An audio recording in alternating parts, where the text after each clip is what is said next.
रांची में विपक्षी गठबंधन का जुटान, विपक्ष की उलगान रैली का आयोजन, राहुल और अखिलेश भरेंगे हुंकार।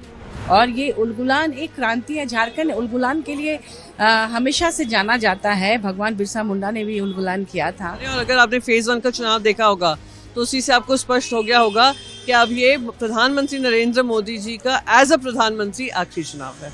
झारखंड के पूर्व मुख्यमंत्री हेमंत सोरेन की गिरफ्तारी के विरोध में आज रविवार को रांची में विपक्षी गठबंधन का जुटान हो रहा है। रांची में विपक्ष की उलगान रैली आयोजित की गई है, जिसकी मेजबानी झारखंड मुक्ति मोर्चा कर रहा है। इसमें देश भर से विपक्षी गठबंधन के प्रमुख नेताओं की शिरकत होगी। विपक्ष के नेता चुनावी एजेंडा तय करेंगे। गठबंधन पहले ही ईडी की ओर से की गई हेमंत सोरेन की गिरफ्तारी को साजिश बताता रहा है। वहीं इस रैली को लेकर महुआ मांझी और प्रियंका चतुर्वेदी ने क्या कुछ कहा है, सुनिए।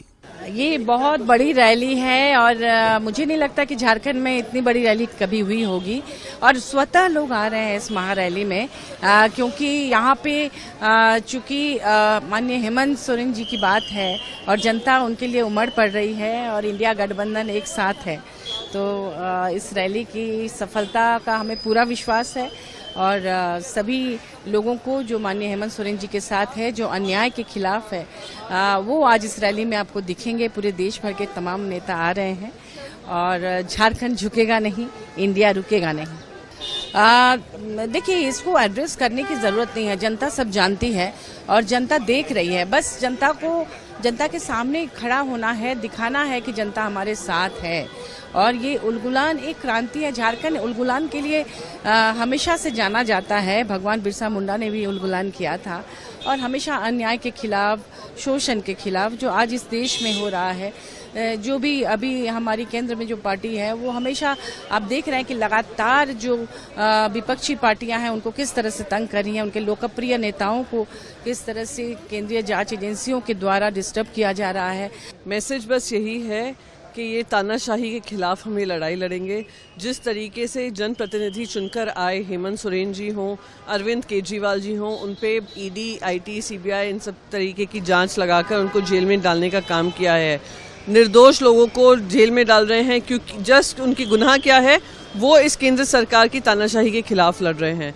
तानाशाही, बढ़ती हुई तानाशाही हो, बढ़ती महंगाई हो, बढ़ती बेरोजगारी हो, महिलाओं के खिलाफ अत्याचार हो, ये सारे मुद्दे हमारे लिए बड़े मुद्दे रहेंगे और हम जनता के बीच उसको लेकर जा रहे हैं। और अगर आपने फेज 1 का चुनाव देखा होगा तो उसी से आपको स्पष्ट हो गया होगा कि अब ये प्रधानमंत्री नरेंद्र मोदी जी का एज अ प्रधानमंत्री आखिरी चुनाव है। उनको जो कहना है वो कहें। ये कह कर उनका गला सूख गया होगा। 2014 से हम ये बकवास सुन रहे हैं। मैं बकवास इसलिए कह रही हूँ क्योंकि जिनको इन्होंने सनातन के खिलाफ बोला, जिनको इन्हें भ्रष्टाचारी कहा, वो सब अब भारतीय जनता पार्टी में इनके कंधे से कंधा मिलाकर खड़े हुए हैं।